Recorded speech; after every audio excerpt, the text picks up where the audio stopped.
Hey, elementary lit class. So I'm going to be reading the second half of the Cleopatra book. So if you're getting to this video first, make sure you go check out my YouTube channel for the other Cleopatra book. Listen to the first half first, and then you can come and listen to this one. So here's the second half of Cleopatra.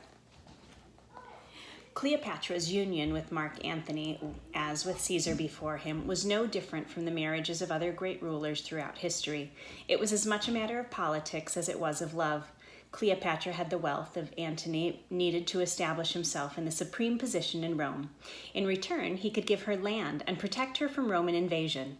And yet, it seems obvious that they also felt love for each other, as the rest of their story shows. Mark Antony was a handsome man, tall and muscular. He had such a noble face that he reminded people of the statues of Hercules. And though he was generous and brave and loved by his soldiers, he did not have the intellect and steadiness of a man like Caesar. Antony was boisterous and enjoyed vulgar jokes. He was so fond of drinking that he was often associated with Bacchus, the god of wine, and he could be dangerously impulsive. It is not surprising that, enchanted by Cleopatra, he put aside his plans for war and followed her to Alexandria. As well-traveled as Antony was, he was surely impressed by this beautiful and sophisticated city with its grand avenues, temples, and gardens. Cleopatra's court was legendary for its luxury. It was said that the queen's cooks would roast as many as 8 wild boars for one small dinner, putting one on the fire every hour or so. Whenever the queen chose to dine, one of the boars would be perfectly done and ready to eat. Her palace was grander than anything in Rome, richly decorated with marble, ebony, and gold. From its windows, Antony could gaze out over Alexandria's twin harbors, filled with more than 1,000 ships from all over the world.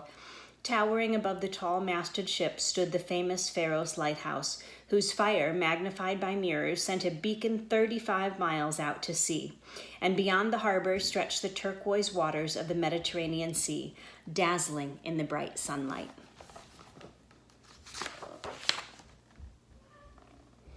Antony found it hard to leave this place. He took to wearing Greek clothes and spent his days with Cleopatra, feasting, hunting, and playing games. Sometimes, late at night, they would put on servants' clothes and run about the streets, knocking on people's doors and windows and laughing when the sleepy occupants cursed them. There was a story in Plutarch's account about a fishing trip they took. Antony was catching nothing, so he secretly ordered a servant to swim under the boat and attach fish to his line.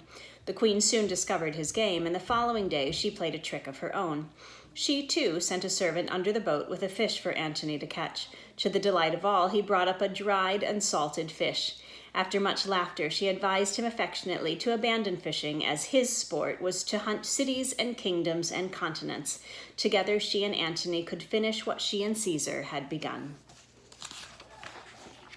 Over the next 10 years, Antony and Cleopatra had 3 children. The oldest were twins, Alexander Helios and Cleopatra Selene, named after the Greek gods of the sun and the moon.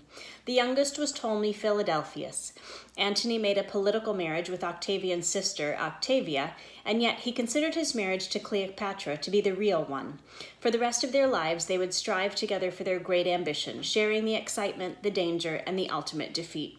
In a lavish ceremony known as the Donations of Alexandria, Antony gave Cleopatra and her children a large part of Rome's eastern provinces, as well as some countries he hadn't conquered yet. Sitting on golden thrones, Antony was dressed as Dionysus, the Greek form of his favorite god Bacchus, and Cleopatra as the Egyptian goddess Isis. Her 4 children, who sat below them on silver thrones, were dressed in the costumes of the different countries they were to rule. Caesarion had been his mother's co-ruler since the death of Ptolemy XIV, and now he received the title of King of Kings. And Cleopatra, as Queen of Kings, had realized her youthful dream of restoring Egypt to its former greatness. Back in Rome, the people were shocked that Antony had given Roman land to a foreign ruler. Octavian began attacking him publicly and spreading tales that Antony was a weakling bewitched by the Queen of Egypt. He whipped up such hate and fear among the Roman people that everyone knew war was coming. The fragile truce was finally broken when Antony divorced Octavia and sent a message that she and her children must leave his house in Rome. Octavian was outraged at the shabby treatment of his sister, an unusually sweet and virtuous woman, and he declared war. Cleverly, he did not declare it on Antony, a fellow Roman, but on Cleopatra, a foreign queen. The forces of Antony and Cleopatra began to gather at Ephesus on the coast of Asia Minor. They were joined by their Roman supporters, including almost a third of the Senate. Friendly monarchs arrived from throughout the Near East, bringing troops and ships to fight with them. Not since Alexander had the military might of so many nations rested under one command. The decisive battle took place off the coast of Greece. Octavian's army was camped on the north side of the Gulf of Ambracia. Antony and Cleopatra were camped at Actium on the southern shore of the Gulf, where their ships were anchored. Octavian's fleet, commanded by Marcus Agrippa, lay just outside the Gulf, so that Antony's ships were trapped. As the months passed, the men in Antony's camp became discouraged. Great numbers fell ill with malaria and dysentery, and so many rowing slaves were sick that much of the fleet could not be used.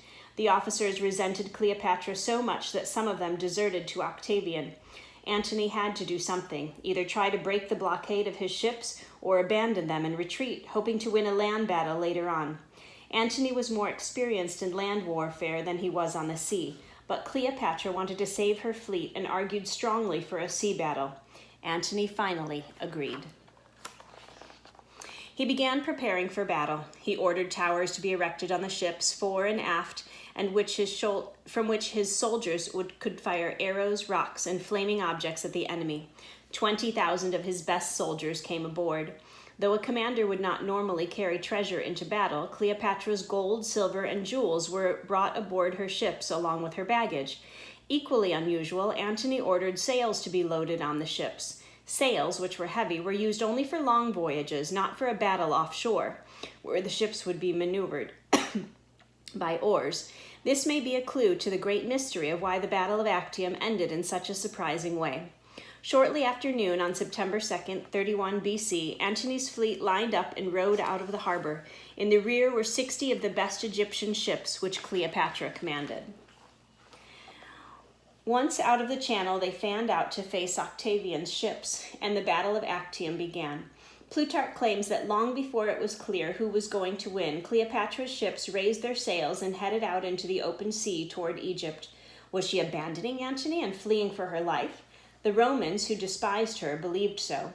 But the fact that her ships were equipped with sails and that her baggage and treasure were aboard suggests that this was planned. It is very likely that Cleopatra had agreed to go back to Egypt in order to appease Antony's officers, but only if she could save her fleet. She would need the ships to defend Alexandria. But it is much more difficult to explain what happened next. For when Antony saw his wife sail away, he abandoned and betrayed the men who were fighting and dying for his cause, and taking a small, fast galley and 2 of his officers, hurried after her.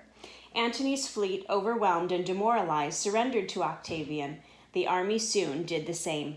Antony's behavior is so astonishing for such a brave man that many historians believe there must be some hidden explanation. Most likely, the pair had always intended to retreat and save the treasure and as many ships as possible. Later, Octavian's propaganda made Cleopatra seem a traitor and Antony a coward, but we will never know for sure what really happened or why.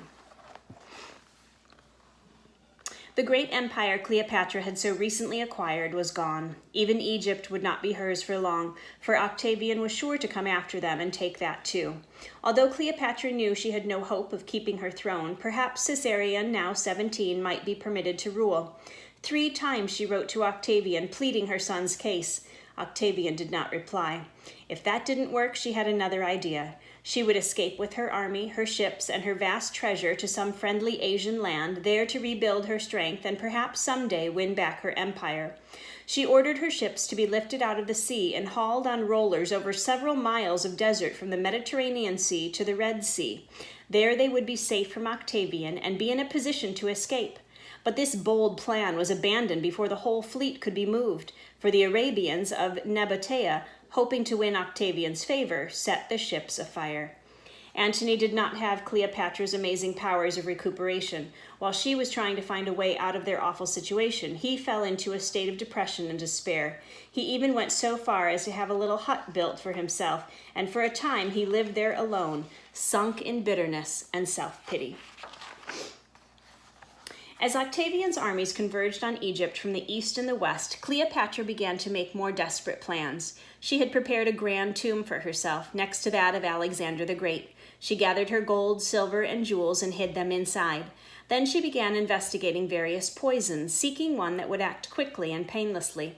Plutarch claims that she had them tested on prisoners condemned to death, finding that the drugs which acted most quickly caused the victim to die in agony, while the milder poisons were slow to take effect. She went on to examine various venomous creatures. She concluded that nothing would assure her a swift and painless death like the bite of an asp, a poisonous snake.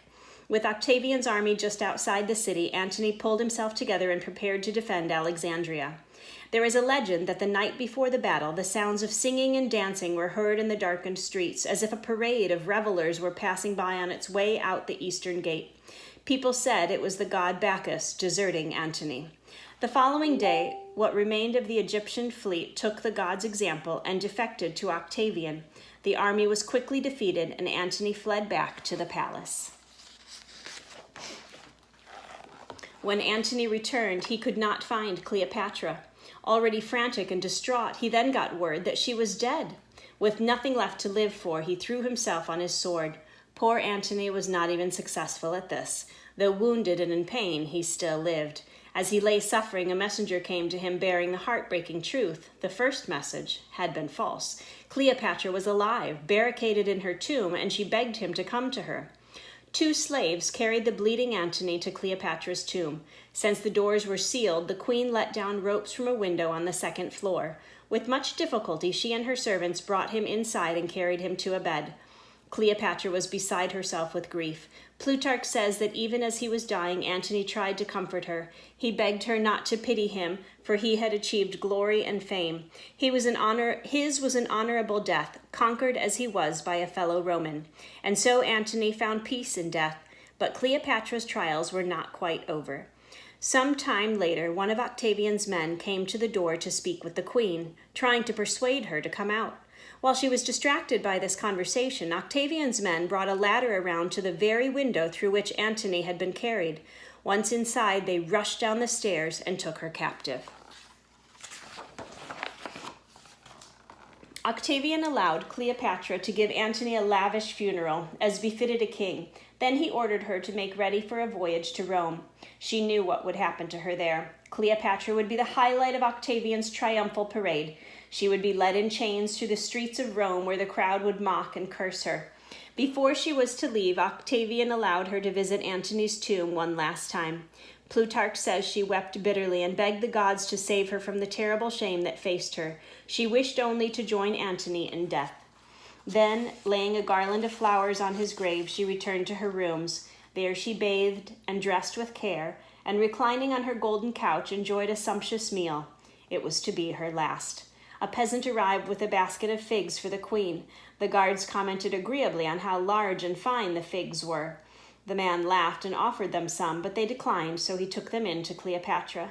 Her meal finished, the queen sent a sealed letter to Octavian, then dismissed everyone except her 2 most trusted servants. When Octavian read the letter, he was alarmed. In it, Cleopatra asked that she be buried in the same tomb as Antony. Certain that she intended to take her own life, Octavian sent officers hurrying to her room.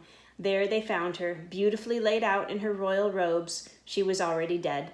One of her women lay dying at her feet, and the other, with what remained of her strength, was adjusting the queen's crown. That is the story as Plutarch tells it. No one knows exactly how she died, except that she must have taken poison in some form. Many believe that she had arranged for a poisonous asp to be smuggled in, hidden among the figs. Cleopatra was only 39 when she died, in the year 30 BC. She was buried with Antony as she had wished. One of the many successors of Alexander the Great, only she became a legend as Alexander had. She had ruled Egypt for 21 years, and having raised her country to new heights, had brought about its downfall. In a world where women had little power, she had fought to control the destiny of nations, and if she had succeeded in her great venture, it would have been Cleopatra and her descendants who ruled the Western world instead of the emperors of Rome. Epilogue.